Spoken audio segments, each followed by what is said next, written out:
up in New York City was pretty crazy. You have a lot of music coming out of cars constantly, in stores and restaurants. It's always around you, and you're constantly surrounded by hip-hop, rock, jazz, blues, whatever, you know? And there's like this kind of cocktail of all these different sounds that put a big influence on you. When I was 7 years old, I saw La Bamba, and I loved rockabilly and, you know, Gene Vincent and Johnny Burnett and like Elvis and all that because of my mom and dad. And I was immediately like, I want to play the guitar, I want to be on the spotlight, be on the stage. So that kicked it off, so yeah. And then just eventually, I started going to rave parties when I was a teenager, and I was like, fuck guitar, I want to be a DJ.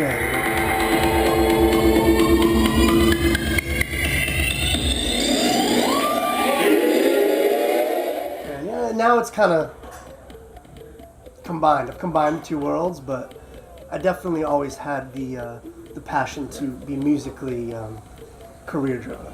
Brooklyn's always got that attitude of DIY punk and, you know, don't give a fuck, crazy warehouse, let's get rowdy, stay up all night vibe. And I'd say that Brooklyn bass is that. It doesn't matter what kind of genre, you know, you could be dubstep, you could be electro, you could be house, you could be techno, you could be drum and bass, whatever. It doesn't matter. But as long as it has that attitude and that energy and that low end, then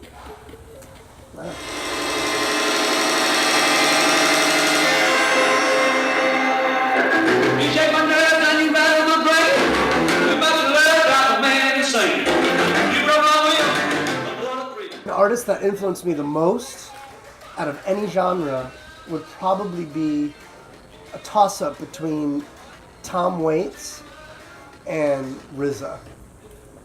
Hands down, like, both very different, but just both of them are artists that have constantly evolved their sound and dealt with different experimental sort of soundscapes and taken on different personas as well.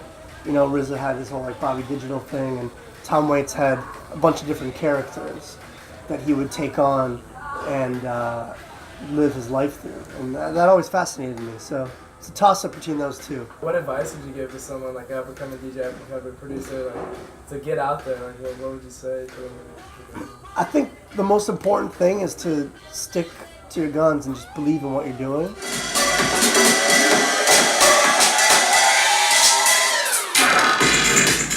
Be original.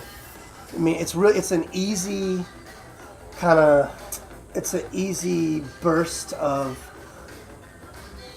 fame, or it's an easy reward if you copy something that's popular, because other people will jump on it and they'll be, oh, that's great, I love that song, but then in a month they're not going to like it anymore. And I think it's really important to stick to something that you believe in, something that you're passionate about, and if it, you know, takes 2 months to catch on, then it takes 2 months. If it takes a year to catch on, it takes a year, but it's timeless in the end. So really just, I think, stick to what you're doing, you know, that's the most important thing. Alright, well, we're good. Alright? I'm good with that. It's a wrap. It's a wrap! Word. Let's get some food. Let's eat! Let's eat!